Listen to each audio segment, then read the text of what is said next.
Vous écoutez le 5e épisode du podcast Mental Transformation.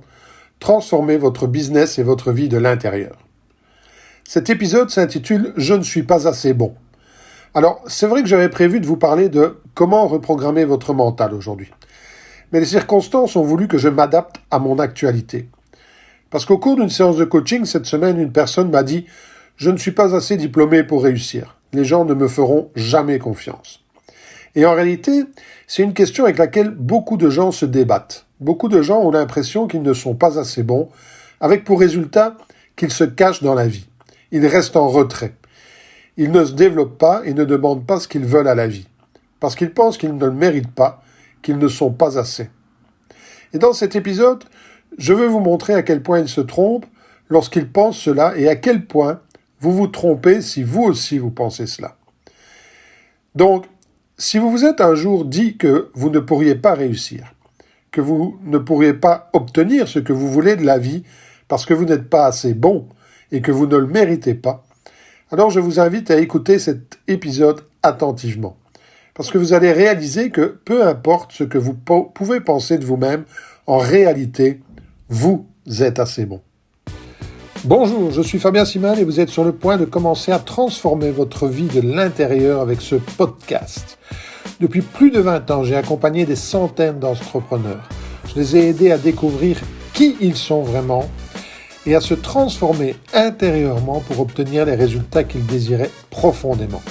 C'est durant mes 20 années comme kinésithérapeute que j'ai pu observer et être le témoin de l'importance de notre identité inconsciente sur notre santé et notre destinée.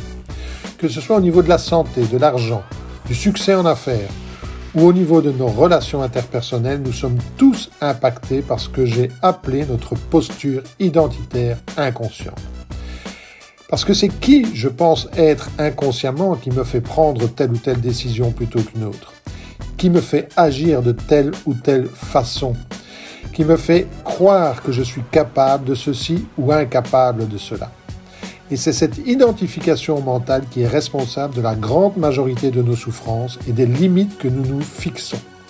Dans ce podcast, il ne sera pas question de motivation, mais de vous montrer comment la combinaison des neurosciences, de la psychologie et des sagesses ancestrales peut vous aider à atteindre des niveaux d'accomplissement dans votre vie dont vous n'auriez jamais osé rêver. Parce qu'une fois que vous commencez à comprendre pourquoi et comment maîtriser votre esprit et élever votre niveau de conscience, tout ce que vous désirez dans votre vie devient possible pour vous. Nous parlerons donc de croyances limitantes, d'identité inconsciente, de comment surmonter nos peurs et nos limites et surtout de comment transformer notre mental pour obtenir les résultats que nous désirons réellement. Je suis tellement enchanté de vous retrouver sur cette série Mental Transformation. Transformez votre entreprise et votre vie de l'intérieur. C'est incroyable le nombre de personnes que je rencontre et qui pensent qu'ils ne sont pas assez ceci ou pas assez cela. Certains pensent qu'ils ne sont pas assez intelligents, d'autres qu'ils ne sont pas assez âgés, d'autres qu'ils ne sont pas assez matures ou pas assez diplômés, ou pas assez courageux, pas assez disciplinés pour réussir et être heureux dans la vie. Et je dois bien avouer que j'ai moi-même longtemps souffert de cette pathologie du « je ne suis pas assez bon ». En fait, cela a commencé lors de mon école secondaire. Alors que j'étais un bon élève, je me suis retrouvé avec un 4 sur 60 en mathématiques. Inutile de vous dire que l'accueil qui m'a été réservé lorsque je suis rentré à la maison avec ce bulletin, il n'y avait pas à tourner autour du pot. J'étais tout simplement pas assez bon, j'étais même mauvais. Heureusement, j'ai prouvé par la suite que ce n'était pas vrai en réussissant brillamment mes études de scientifique A. J'étais devenu ce qu'on appelait à ce moment-là un matheux. Mais en réalité, pour une personne qui arrive à se relever, combien d'autres passent leur vie entière en se disant qu'elles ne sont pas assez bonnes, ou pas assez ceci, ou pas assez cela pour réussir? Combien de personnes croient au plus profond d'elles-mêmes qu'elles ne sont pas à la hauteur? Combien de personnes continuent de se dévaloriser, de se rabaisser, de se cacher, au lieu de croire en elles et de demander ce qu'elles désirent réellement au fond d'elles-mêmes?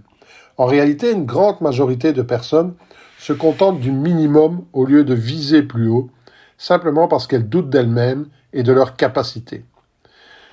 Lors des épisodes précédents, on a parlé d'identité inconsciente, on a parlé de la peur d'être jugé, de la possibilité de transformer son business et sa vie de l'intérieur. Donc si vous n'avez pas encore écouté ces premiers épisodes, je vous invite à les écouter. Mais aujourd'hui, voyons un peu d'où vient cette idée, cette croyance qu'on n'est pas assez. Et surtout, voyons comment se débarrasser une fois pour toutes de cette croyance.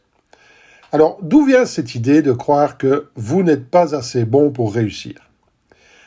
Tout d'abord, comme je l'ai mentionné précédemment, cette image de soi provient en droite ligne de notre éducation. Dans nos pays dits civilisés, nous grandissons en étant systématiquement comparés les uns aux autres. Il y a le premier de la classe et il y a les autres. Et si vous avez moins de points que le premier de la classe, eh bien, c'est soit que vous travaillez moins bien, soit que vous êtes moins intelligent, mais en tout cas, vous n'êtes pas assez bon.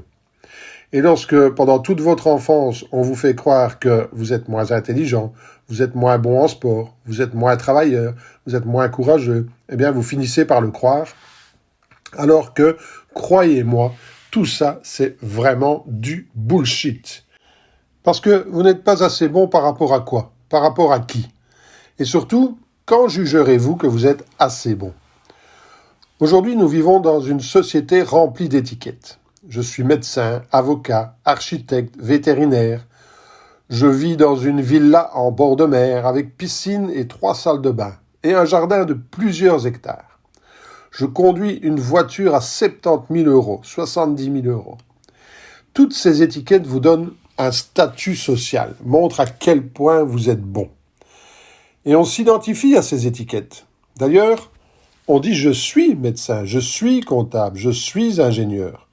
Au lieu de dire « je pratique la médecine, je pratique la comptabilité, je pratique la kinésithérapie ».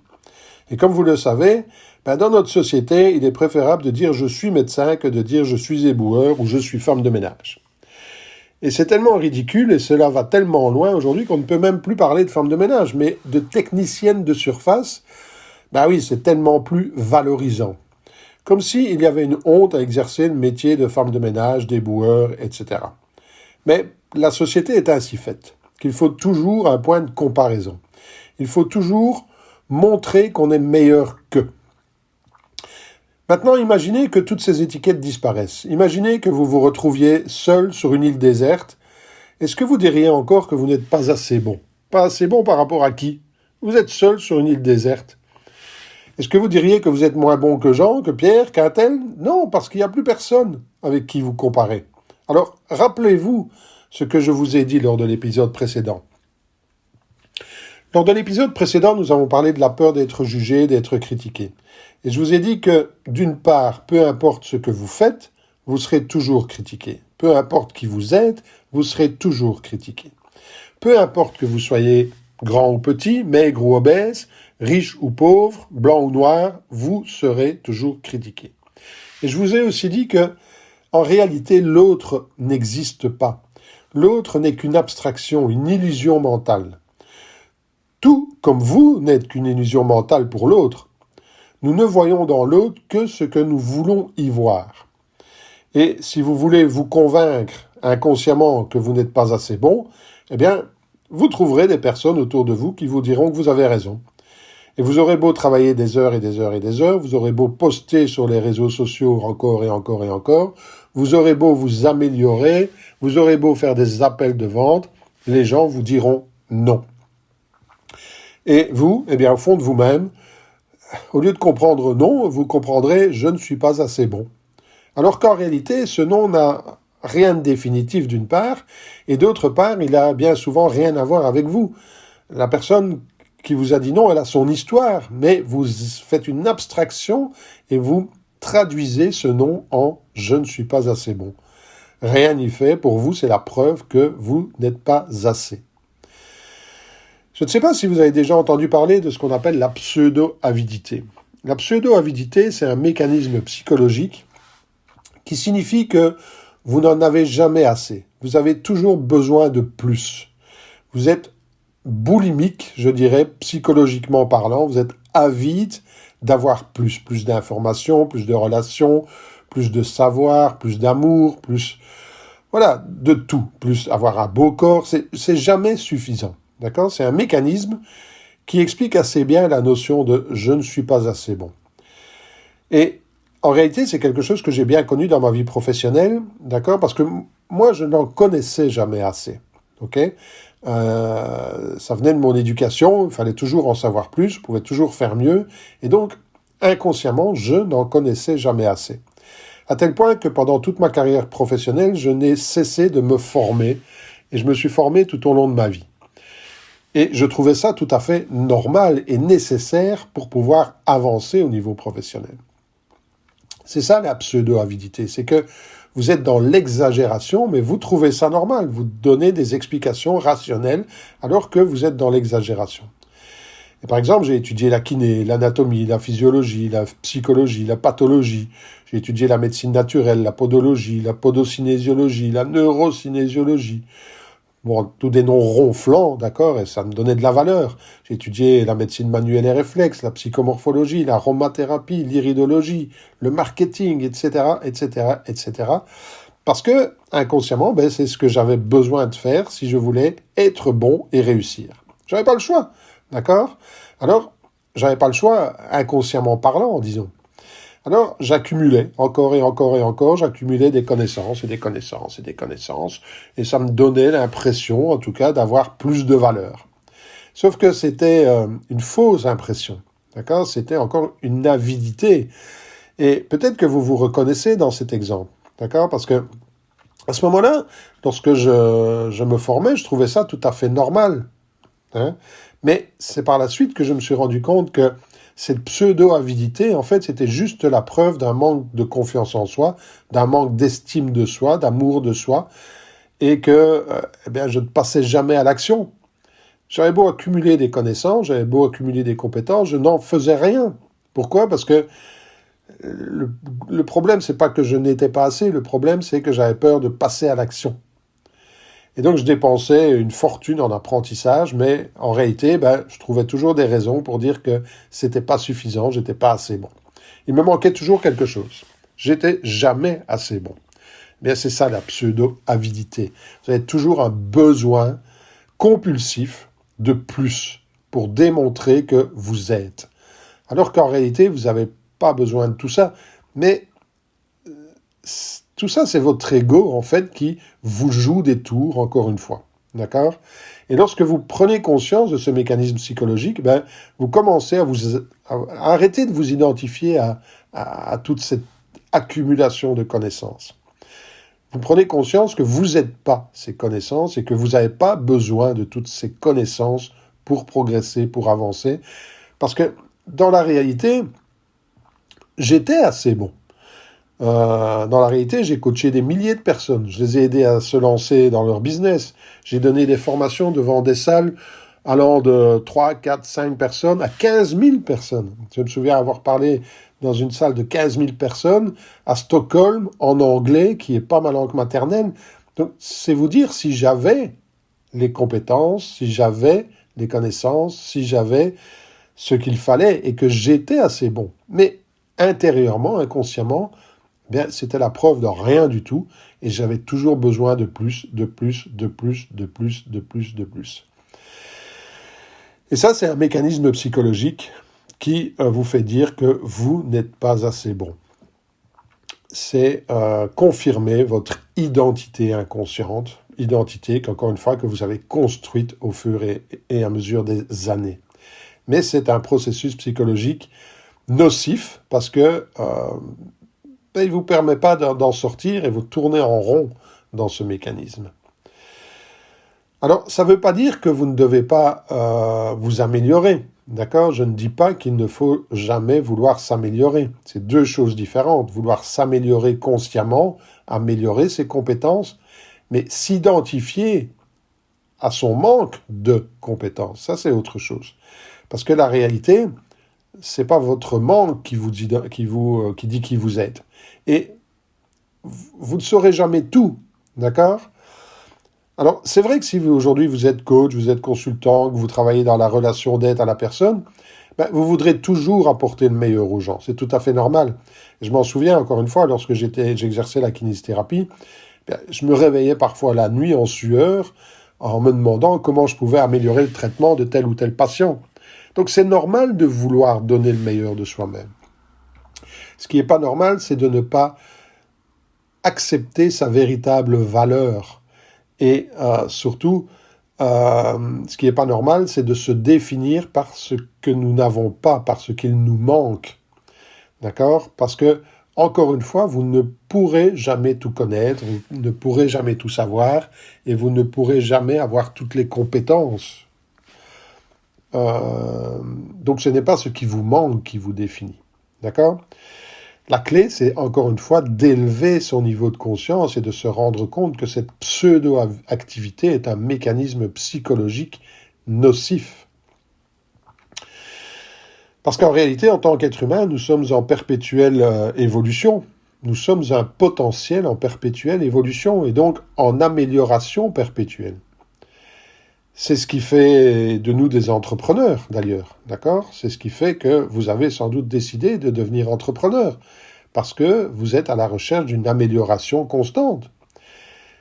Et la clé pour vous améliorer, c'est pas de vous comparer à quelqu'un d'autre, c'est pas de vous dire « je ne suis pas assez bon ». Non, la clé, c'est de s'améliorer soi-même au jour le jour.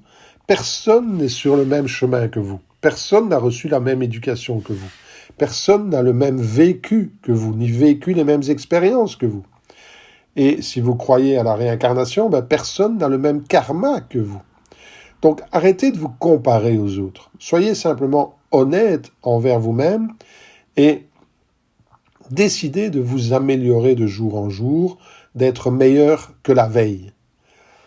Vous savez, en réalité, ce podcast n'est pas parfait, il y en a certainement des meilleurs, mais je sais qu'il va aider des centaines, voire des milliers de personnes qui doutent d'elles-mêmes et qui n'osent pas affirmer ce qu'elles veulent de la vie, simplement parce qu'elles sont persuadées qu'elles ne sont pas assez bonnes pour cela, qu'elles n'ont pas suffisamment de valeur pour cela. Et si je n'avais pas accepté l'imperfection de mon podcast, si je n'avais pas accepté mon imperfection, jamais je n'aurais commencé ce podcast et jamais je n'aurais pu aider l'une ou l'autre personne. Donc, acceptez que vous êtes assez bon. Vous n'avez pas besoin que quelqu'un vous le dise. Certaines personnes reçoivent des milliers de compliments et ne les entendent jamais. Pourquoi ? Parce qu'elles ne sont pas formatées pour cela. Certaines personnes entendent toujours la critique au milieu des compliments. Certaines personnes regardent par la fenêtre un beau jour de printemps et au lieu de voir le bleu du ciel, elles voient la tache sur la vitre. Mais cela n'empêche pas le bleu du ciel d'exister. D'accord ? Donc, je ne suis pas assez bon, ça n'est qu'une croyance, rien de plus. Mais cette croyance, malheureusement, elle impacte tout ce que vous faites, tout ce que vous dites, tous vos comportements et tous les choix que vous faites. Alors, et si vous commenciez à remplacer cette croyance par une autre croyance qui dirait « Je suis assez bon pour aider mon client idéal à progresser et à améliorer sa vie. Je suis assez bon et je vais continuer de m'améliorer. Je suis assez bon, peu importe que certains critiquent ce que je fais. D'ailleurs, la critique m'aide à m'améliorer et à devenir meilleur. » Vous savez, le premier Mac qui est sorti n'était pas parfait. Le premier Microsoft qui est sorti n'était pas parfait. La première Tesla qui a été produite n'était pas parfaite. Mais toutes étaient assez bonnes pour être commercialisées. Et ensuite, grâce au feedback du marché, les versions ultérieures étaient meilleures. Alors rappelez-vous que vous n'êtes pas vos pensées, d'accord ? Vous avez des pensées. Et vous devez apprendre à élever votre niveau de conscience pour décider consciemment à quelle pensée vous allez accorder du pouvoir sur votre vie. Est-ce que vous allez laisser la pensée « je ne suis pas assez bon » prendre le contrôle de votre vie ? Parce que c'est ça la question. La question c'est, est-ce que vous allez faire confiance à cette pensée « je ne suis pas assez bon, je ne suis pas assez grand, je ne suis pas assez intelligent, je ne suis pas assez ceci ou cela » et donner du pouvoir à cette pensée et vous ôter tout le pouvoir de votre humanité. Acceptez le fait que vous n'avez peut-être pas confiance ou suffisamment confiance en vous pour affirmer que vous avez de la valeur. Acceptez-le, tout simplement. N'essayez même pas de lutter contre ça. Acceptez-le. Rien qu'en l'acceptant, vous élevez déjà votre niveau de conscience. Acceptez que vous valez le meilleur, que vous méritez le meilleur. Acceptez que vous n'êtes pas parfait, mais que ça n'enlève rien au fait que vous valez le meilleur, que vous méritez le meilleur. Et peu importe où vous en êtes aujourd'hui, peu importe que vous soyez diplômé ou non, sportif ou non, riche ou non, connu ou non, courageux ou non, que vous soyez au top de votre forme ou pas, vous avez de la valeur et vous êtes assez. Vous méritez le meilleur. Arrêtez de chercher la validation extérieure. Si vous attendez que le monde extérieur vous dise à quel point vous êtes bon, c'est comme vouloir combler un puits sans fond. Vous n'aurez jamais assez. Parce que vous irez toujours chercher plus. Vous serez toujours avide de plus de reconnaissance. C'est de la pseudo-avidité, mais de la pseudo-avidité de reconnaissance. Plutôt que de la pseudo-avidité de connaissance, certains ont besoin de confirmation extérieure, mais vous aurez beau avoir 10, 15, 20, 100, 1000, 10 000 personnes qui vous disent « Waouh, tu es vraiment bon dans ce que tu fais », jamais cela ne viendra remplacer la confiance en soi qui, elle, vient de l'intérieur. Donc, soyez honnête avec vous, reconnaissez votre propre valeur, ne prétendez pas non plus être quelqu'un d'autre. Ne prétendez pas être qui vous n'êtes pas, d'accord ? Simplement pour paraître et pour donner l'illusion que vous êtes aussi bon qu'un tel ou un tel ou un tel. Ne prétendez pas que vous êtes meilleur qu'eux. Vous n'avez pas besoin de ça. Vous n'avez pas besoin de vous identifier à ceci, à cela ou à cette personne pour montrer votre valeur. Vous n'avez pas besoin d'habiter une villa avec piscine, ni de conduire une voiture à 100 000 € pour montrer que vous avez de la valeur. Vous savez que c'est un des gros problèmes rencontrés par toutes ces personnes du showbiz et tous ces sportifs qui deviennent riches rapidement, mais qui ne prennent pas la peine de se développer personnellement. Ils s'identifient à leur preuve extérieure de richesse, ils s'identifient à leurs avoirs, d'accord ? À leurs montres en or, à leurs bijoux, à leurs chaînes en or, à leurs bracelets, à tous leurs signes extérieurs de richesse. Et si par malheur ils perdent tout, du jour au lendemain, ils ne sont plus rien. Alors qu'en réalité, quelqu'un qui est vraiment riche intérieurement pourra tout perdre et il reconstruira tout parce que cela n'affectera pas qui il est fondamentalement. Quelqu'un de riche intérieurement ne s'identifie pas à ce qu'il possède. D'accord ? Il fait la différence entre ce qu'il possède et qui il est. Et ce qu'il possède ou ce qu'il ne possède pas ne le qualifie pas. Donc arrêtez de vous comparer. Arrêtez de dire que vous n'êtes pas assez.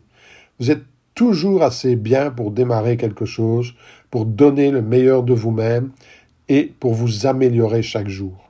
Alors osez. Ok, voilà ce dont je voulais vous parler aujourd'hui. J'espère que cet épisode vous aidera à accepter votre véritable valeur. Maintenant, je vous invite à rejoindre mon groupe Facebook Mental Transformation, à partager vos commentaires, à me poser vos questions.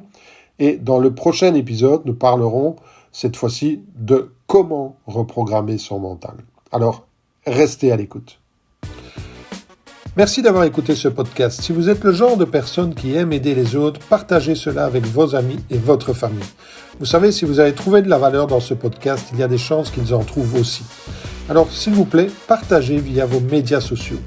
Aussi, si vous avez des questions, je suis là pour vous aider. Vous pouvez rejoindre mon groupe Facebook Mental Transformation ou me joindre via Messenger. Je me ferai un plaisir de répondre à vos questions. Et je pourrais même utiliser votre question pour un futur épisode de podcast. Vous pouvez également me suivre sur Instagram ou sur YouTube. Enfin, j'ai une demande personnelle. Je crois que nous sommes tous ici pour s'aider les uns les autres et pour grandir et évoluer nous-mêmes. Ensemble, vous et moi, nous pourrons aider plus de gens. Alors, laissez une critique sur iTunes ou sur une autre plateforme sur laquelle ce podcast est présent. Et bien sûr, je vous serai reconnaissant de laisser une bonne critique. Et grâce à votre aide, ensemble, nous pourrons transformer plus de vies. Merci pour votre écoute.